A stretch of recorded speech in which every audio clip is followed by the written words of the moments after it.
Good morning students, how are you? Fine, very well. चलिए बेटा, कल हम लोगों ने टॉपिक किया था आपका लैंड रिफॉर्म्स, इंस्टीट्यूशनल रिफॉर्म। उसके बाद हम लोगों ने लास्ट रिफॉर्म स्टार्ट किया था आपका जर्नल रिफॉर्म्स। जर्नल रिफॉर्म्स के 2 पॉइंट हम लोग डिस्कस कर चुके थे। फर्स्ट पॉइंट क्या था? Expansion of irrigation facility. Journal reform के अंदर हमारी गवर्नमेंट ने इरिगेशन फैसिलिटीज को इंप्रूव करने के लिए स्टेप उठाए, यानी ज्यादा से ज्यादा हमारे पास क्या हो, परमानेंट मीन्स ऑफ इरिगेशन हो। ठीक है, कहते हैं कि अब नियर अबाउट 50% जो लैंड है इंडिया के अंदर, 50% एग्रीकल्चर लैंड के पास क्या है, परमानेंट मीन्स ऑफ इरिगेशन है। प्रोविजन ऑफ क्रेडिट, गवर्नमेंट ने फार्मर्स को क्रेडिट देने के लिए भी स्टेप उठाए।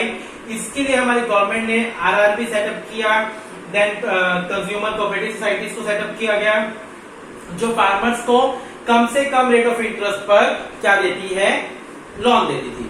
ठीक है, देन कमर्शियल बैंक भी इस काम में उधर के आया। उसके बाद 1982 के अंदर नाबार्ड को सेटअप किया गया, क्या करने के लिए, फार्मर्स को लोन प्रोवाइड करने के लिए। ठीक है, और थर्ड था हमारा, आज हम लोग थर्ड पढ़ेंगे इसके आगे। Third journal reform, regulated market.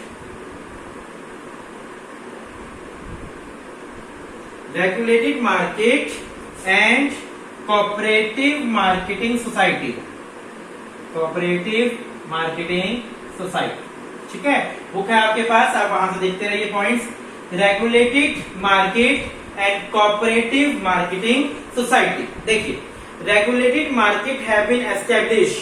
आपने एक कमी पढ़ी थी कि हमारे एग्रीकल्चर सेक्टर की एक लिमिटेशन क्या है, कि एग्रीकल्चर सेक्टर के पास एक रेगुलेटेड मार्केट नहीं है। तो कहते हैं यहाँ पर regulated markets have been establish across all part of the country. This is with the view to offering remunerative price to the farmer and protect them against exploitation by the middleman. कहते हैं कि general reform के अंदर regulated market establish की गई ताकि farmers को क्या मिले, प्रोटेक्शन मिले। किस चीज से प्रोटेक्शन मिले? जो उनका एक्सप्लॉयटेशन हो रहा था, मिडलमैन जो उनका एक्सप्लॉयटेशन कर रहा था, उस एक्सप्लॉयटेशन से उनको क्या मिले, छुटकारा मिले। ठीक है, this markets are governed by the market committee appointed by the government. ये मार्केट्स कौन गवर्न करती है, मार्केट्स कौन संभालती थी? Market committees. ये मार्केट कमेटीज जो होती थी उनको कौन अपॉइंट करती थी? Government. This committee ensured timely payment to the farmer and also ensured that only specified weights and measures to use to weigh and value farmer produce। मतलब in society का main काम क्या था? जो ये कमेटी बनाई गई, इस कमेटी का मेन काम क्या था? फार्मर्स का शोषण होने से बचाना, फार्मर्स को उनके प्रोडक्ट के बदले में एक फेयर प्राइस दिलवाना, क्या था इस कमेटी का मेन ऑब्जेक्टिव था। यानी एक रेगुलेटेड मार्केट दी गई, एक कोऑपरेटिव मार्केट दी गई फार्मर्स को, ताकि वो अपना प्रोडक्ट सही रेट पर वहां पर सेल कर सके। ठीक है, जो उनका एक्सप्लॉयटेशन होता था पहले, जो क्या नाम था वो जमींदार लोग, मिडलमैन जो उनका एक्सप्लॉयटेशन करते थे, उस एक्सप्लॉयटेशन से बचाने के लिए उन्हें एक रेगुलेटेड मार्केट प्रोवाइड करी। किसने करी? गवर्नमेंट ने मार्केट कमेटी बनाई। ये मार्केट कमेटी क्या करती थी? ये मार्केट कमेटी फार्मर्स को उनके प्रोडक्ट के बदले में एक फेयर प्राइस दिलवाने का काम करती। ठीक है, कोऑपरेटिव मार्केटिंग सोसाइटी, ये तो रेगुलेटेड मार्केट हो गया। Cooperative marketing society. Cooperative marketing society have been established to enhance bargaining power of the farmer in the market। Cooperative marketing societies बनाई गई ताकि farmers bargaining power मजबूत कर सके अपनी, और अपने क्रॉप का बहुत अच्छा प्राइस मार्केट से ले सके। This society ensured that the farmer's produce is graded and sold only when remunerative price is available। ये सोसाइटी ये इंश्योर करती थी कि फार्मर्स का प्रोडक्ट ग्रेड वाइज अलग अलग कर दिया गया है, और जिसका जैसा ग्रेड है उसको उसके ग्रेड के अकॉर्डिंग, प्रोडक्ट की ग्रेड के अकॉर्डिंग क्या मिले, प्राइस मिले। This cooperative society insured that there is no glut of supplies in the market so that the crop price does not crash। Provision for storage of the crop is made by the society on behalf of member farmers। ये जो cooperative marketing society थी ना, ये farmers के product को बचाने के लिए, सेव करने के लिए शेल्टर्स भी प्रोवाइड करवाती थी। जो भी इनका मेंबर बनता था, इन सोसाइटी का मेंबर फार्मर, उसको उनका प्रोडक्ट सेव करने के लिए शेल्टर भी प्रोवाइड करवाती थी सोसाइटी। तो आया आपको पॉइंट समझ? रेगुलेटेड मार्केट दी गवर्नमेंट ने। रेगुलेटेड मार्केट के लिए क्या किया? कमेटी बनाई। ये कमेटी क्या काम करती थी? फार्मर्स को उनके क्रॉप के बदले में एक फेयर प्राइस दिलवाने का काम करती थी। ठीक है। और कोऑपरेटिव मार्केटिंग सोसाइटी बनाई गई। ये सोसाइटी क्या करती थी? फार्मर्स को अपना मेंबर्स बनाती थी। मेंबर्स बनाकर उनको उनके प्रोडक्ट को ग्रेड दिलवाती और ग्रेड दिलवाकर फेयर प्राइस दिलवाने में हेल्प करती थी। दूसरा, जब तक उनका क्रॉप नहीं सोल्ड होता था, उनके क्रॉप को अपने शेल्फ में रखती थी। ठीक है, आगे बात समझ अच्छे से। Last, fourth reform, fourth general reform, price support policy. ये इंपॉर्टेंट पॉइंट है, price support policy. Price support policy क्या है? Under this policy government assure a minimum support price, इसको एमएसपी बोलते हैं, minimum support price, MSP, minimum support price. Under this policy, government assure a minimum support price to the farmer for his produce, so as to protect him against uncertainty of the market. The government is committed to buy the surplus produce of the farmer at the minimum support price, and when the market price is lower than that. इस point को समझिए ध्यान से, क्या कहते हैं? Government ने fix कर दिया कि आपका क्रॉप 20 रुपीज, यानी वीट का रेट लगा लो, 20 रुपीज केजी है। ये गवर्नमेंट ने एक प्राइस फिक्स कर दिया, इसका फार्मर्स के वीट का, मैं वीट एग्जाम्पल लेके चल रहा हूँ कि वीट का एक गवर्नमेंट ने रेट फिक्स कर दिया कि 20 रुपीज केजी वीट का रेट है। अगर इस रेट पर मार्केट में, इस रेट पर या इससे ज्यादा रेट पर, इस रेट पर या इससे ज्यादा रेट पर फार्मर्स को के बाद बोल रही है गवर्नमेंट कि इस रेट पर या इससे ज्यादा रेट पर आपका क्रॉप मार्केट में अगर बिक जाता है तो आप बेच दीजिए। ठीक है, अगर आपका क्रॉप इस रेट पर या इससे ज्यादा रेट पर मार्केट में नहीं बिकता, तो जितना भी क्रॉप आपके पास पड़ा है वो क्रॉप हम ले लेंगे। ठीक है, ताकि फार्मर्स को लॉस ना बियर करना पड़े, फार्मर्स को नुकसान ना हो। That policy is called minimum support price policy, MSP policy बोलते हैं, मिनिमम सपोर्ट प्राइस पॉलिसी। ये पॉलिसी बनाई गवर्नमेंट ने। गवर्नमेंट ने कहा कि आपकी क्रॉप का एक रेट फिक्स कर दिया, मिनिमम रेट फिक्स कर दिया, इस रेट से या इससे ज्यादा रेट पर आप बेच सकते हो। ठीक है, लेकिन अगर इस रेट पर आपका क्रॉप नहीं बिक रहा है तो आपका सारा क्रॉप कौन ले लेगी? गवर्नमेंट ले लेगी। That is minimum support price policy. ठीक है, चारों पॉइंट आपको क्लियर अच्छे से? ये आपके जनरल रिफॉर्म्स है। फर्स्ट वन क्या है जनरल रिफॉर्म? कि गवर्नमेंट ने क्या किया? इरिगेशन फैसिलिटी एक्सपेंशन दिया कि ज्यादा से ज्यादा लैंड को परमानेंट मीन मिल सके इरिगेशन का। क्रेडिट फैसिलिटीज प्रोवाइड करवाई फार्मर्स को। रेगुलेटेड मार्केट, गवर्नमेंट ने फार्मर्स को उनके क्रॉप के लिए एक रेगुलेटेड मार्केट दी जहां पर उनको उनकी फसल के अच्छे दाम मिल सके। कोऑपरेटिव मार्केटिंग सोसाइटी पर ज्यादा फोकस किया। ठीक है, और मिनिमम सपोर्ट प्राइस पॉलिसी को बनाया ताकि फार्मर्स को लॉस बियर ना करना पड़े। ठीक है, आपके तीनों रिफॉर्म्स हो गई है। फर्स्ट टेक्निकल रिफॉर्म्स था, सेकंड आपका लैंड रिफॉर्म, जिसका दूसरा नाम क्या था? Institutional reform, and third reform आपका जनरल रिफॉर्म। ठीक है, ये तीनों रिफॉर्म्स आपके हो चुके हैं। Next topic, achievements of aggregate reform, green revolution, हरित क्रांति। ठीक है, अचीवमेंट्स देखिए, गवर्नमेंट ने जो रिफॉर्म्स किए उसके क्या अचीवमेंट्स हुए, क्या रिजल्ट आए, क्या हासिल हुआ? Thanks to aggregate reform there has been a substantial improvement in the Indian agriculture. कहता है एग्रीगेट रिफॉर्म्स को थैंक्स, क्योंकि इसके कारण हमारे इंडियन एग्रीकल्चर में बहुत इंप्रूवमेंट हुआ। From a backward and stagnant sector of the economy, agriculture has emerged to a developing sector of the economy. The achievement has been so substantial that it come to known as a green revolution. जो achievement I, जो प्राप्ति हुई, जो एक change आया, उस change को green revolution बोला गया। The term green refers to crop and revolution refers to spurt. देखो, ग्रीन को यहाँ पर क्रॉप बोला गया and revolution refers to spurt. Green मतलब रिवोल्यूशन, सॉरी ग्रीन मतलब क्रॉप। ठीक है, एंड रिवोल्यूशन मतलब स्पार्ट। देखिए, together this term imply a spurt in crop production. Spurt का मतलब तेजी आना, एक विकास होना, ठीक है। Together this terms imply a spurt in crop production. It started happening in India in the year 1967-68। In the year 1967-68 food grain production increase by nearly 25%।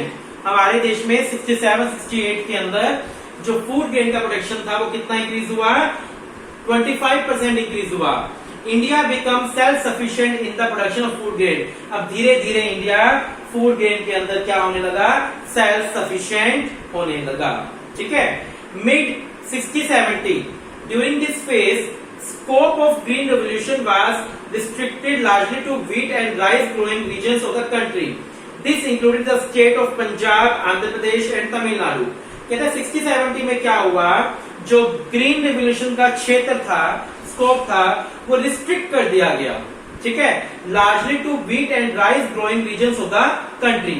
Country के अंदर जो व्हीट और राइस जहां पर सबसे ज्यादा उगता था, उन्होंने उनका स्कोप थोड़ा सा रिस्ट्रिक्ट कर दिया। This include the state of Punjab, Andhra Pradesh and Tamil Nadu. फिर कहते हैं मिड 70-80 में क्या हुआ? During this phase the impact of green revolution become wide spread. Green revolution बहुत फैला, यानी क्रॉप का प्रोडक्शन बहुत ज्यादा इंक्रीज हुआ, covering most area of the country and large number of crop. Across both this phase green revolution is characterised by the flowing feature. First one, spurt in crop productivity. Spurt हुआ, विकसित हुआ, विकास हुआ, तेजी आई। Spurt in crop production, spurt in crop production. देखिए, there has been a substantial jump in crop productivity. Crop में सबसे ज्यादा जंप हुआ। To illustrate productivity of wheat was, ये पैराग्राफ पढ़ लेना, पहले इतना था व्हीट का प्रोडक्शन, अब इतना हो गया, डाटा दिया हुआ, थोड़ा पढ़ लेना। यानी सबसे ज्यादा ग्रीन रेवोल्यूशन का इफेक्ट किसपे हुआ? क्रॉप प्रोडक्टिविटी में हुआ। प्रोडक्शन हमारा क्रॉप का बहुत ज्यादा इंक्रीज हुआ। Spurt in productivity has led to a structural shift in Indian agriculture. This has marked the end of long period stagnation in the Indian agriculture. जो Indian agriculture में stagnation चल रहा था, स्थिरता चल रही थी, अब वो चेंज हो गई और हमारे एग्रीकल्चर सेक्टर में क्या हुआ? वो ज्यादा विकास हुआ, ठीक है। सेकंड पॉइंट, सब्सटेंशियल राइज इन। टॉपिक कैसे आएगा? टॉपिक आपका आएगा ग्रीन रिवोल्यूशन क्या के इफेक्ट या अचीवमेंट्स। मैं अचीवमेंट्स लेके चल रहा हूँ टॉपिक को, कंफ्यूज मत होना। जो पहले 60-70 में क्या हुआ, 70-80 में क्या हुआ, वो आपको जस्ट एक बताने के लिए वैसे ही था कि 60-70 में क्या हुआ, 70-80 में क्या हुआ। उस टॉपिक पर ज्यादा स्ट्रेस मत देना। आपका टॉपिक क्या है? अचीवमेंट्स की जो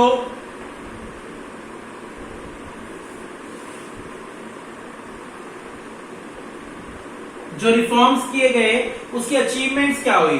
तो फर्स्ट अचीवमेंट क्या हुई? आप स्पार्ट लिख सकते हैं या इंक्रीज लिख सकते हैं, एक ही बात है। Increase in crop productivity.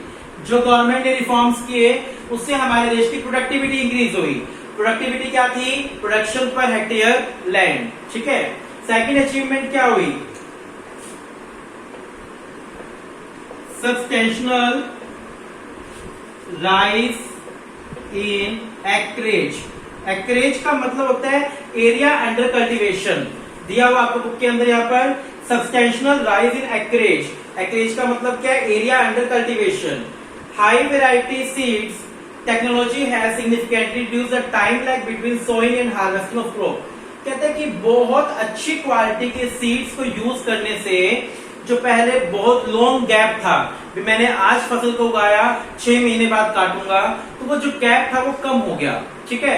अच्छी वैरायटी के सीड्स को यूज करने से बहुत जल्दी सोइंग होने लगी और बहुत जल्दी क्रॉप की harvesting. Use of chemical fertiliser has eliminated the need of flowing. Chemical fertilisers को यूज करने से क्रॉप का प्रोडक्शन बढ़ा और क्रॉप अब खराब कम होती थी। This has led to a substantial rise in the gross area under cultivation. तो आई बात समझ आपको कि जो हमारा रिफॉर्म्स थे, उन रिफॉर्म्स के कारण राइज हुआ एक्रेज। एक्रेज का मतलब एरिया अंडर कल्टीवेशन। अब क्रॉप ज्यादा उगने लगी, यानी प्रोडक्शन ज्यादा होने लगा, ठीक है। Third point, shift from substantial farming to commercial farming, ठीक है, shift from substantial farming to commercial farming. पहले फार्मिंग क्या था कि सब्सिस्टेंस फार्मिंग थी, ये पढ़ा हुआ आपने कि फार्मर सिर्फ इतना ही प्रोडक्शन कर पाते थे कि उनके घर का गुजारा हो सके, कमर्शियल पर्पस यानी सेल पर्पस से वो लोग फार्मिंग नहीं कर पाते थे। लेकिन इन रिफॉर्म्स के कारण अब उनकी फार्मिंग चेंज हो गई, अब सब्सिस्टेंस फार्मिंग से शिफ्ट हो गए लोग, वो कमर्शियल फार्मिंग भी करने लगे, यानी मार्केट में गुड्स को बेचने भी लगे। तीनों अचीवमेंट्स क्लियर अच्छे से। इन रिफॉर्म्स के कारण सबसे बड़ी अचीवमेंट क्या हुई? प्रोडक्शन इंक्रीज हुआ, क्रॉप प्रोडक्टिविटी इंक्रीज हुई, production per hectare land increase हुआ। सेकंड है substantial rise in acreage, area under cultivation बढ़ा, मतलब केमिकल फर्टिलाइजर्स यूज करने से, अच्छी वैरायटी के सीड यूज करने से जो कल्टीवेशन का एरिया था वो बढ़ा, हार्वेस्टिंग और सोइंग के बीच का गैप रिड्यूस हुआ, ठीक है। थर्ड आपका है shift from subsistence farming to commercial farming. पहले फार्मर सिर्फ कौन सी फार्मिंग करते थे? सब्सिस्टेंस फार्मिंग, इतनी फार्मिंग करते थे कि उनके घर का गुजारा हो सके। लेकिन अब फार्मर सब्सिस्टेंस फार्मिंग से कहां शिफ्ट हो गए? कमर्शियल फार्मिंग में शिफ्ट हो गए, ठीक है। तीनों पॉइंट क्लियर है, तीनों अचीवमेंट क्लियर है। Next achievement, change in farmers outlook, change in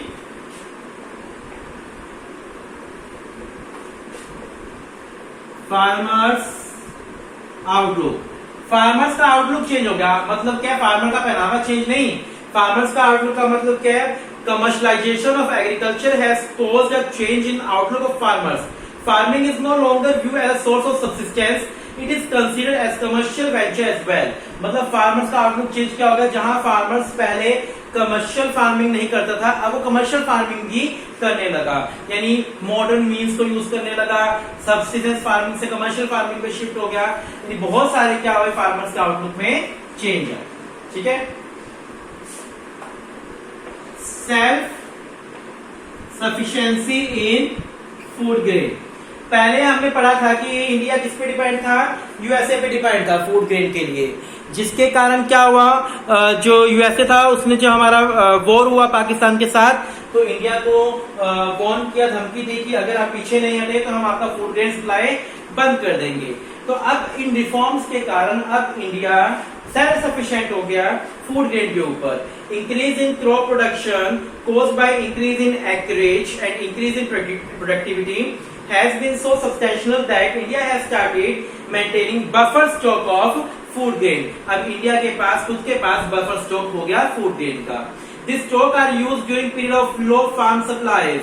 So इन तीनों रिफॉर्म के कारण बहुत सारी अचीवमेंट्स हुई। आपने 5 अचीवमेंट पढ़ी कि प्रोडक्टिविटी इंक्रीज हुई हमारी, ठीक है, हमारा एक्रेज एरिया इंक्रीज हुआ, यानी एरिया अंडर कल्टीवेशन इंक्रीज हुआ। फार्मर अब सब्सिस्टेंस फार्मिंग से कहां शिफ्ट हो गया? कमर्शियल फार्मिंग में शिफ्ट हो गया। फार्मर्स का आउटलुक चेंज हो गया, पहले फार्मर जो कमर्शियल फार्मिंग नहीं सोचता था अब वो कमर्शियल फार्मिंग करने लगा। और इंडिया किसमें सेल्फ सफिशिएंट हो गया? फूड ग्रेन में सेल्फ सफिशिएंट हो गया, वो किसी दूसरी कंट्री पे डिपेंड नहीं रहा। सो आपने अच्छे से कर लिया है। रिफॉर्म्स इंपॉर्टेंट टॉपिक है, इस चैप्टर के अंदर रिफॉर्म में से क्वेश्चन आता है, अचीवमेंट सो है, लेकिन रिफॉर्म में से आपके क्वेश्चन पक्का मिलेगा, ठीक है बेटा। आज इतना ही टॉपिक करेंगे। Thank you, have a nice day. May be कल के टॉपिक में चैप्टर आपका कंप्लीट हो जाएगा, ठीक है बेटा। अच्छे से चैप्टर कर लीजिए, कहीं कोई डाउट है मेरे से ले लेना। Thank you, have a nice day.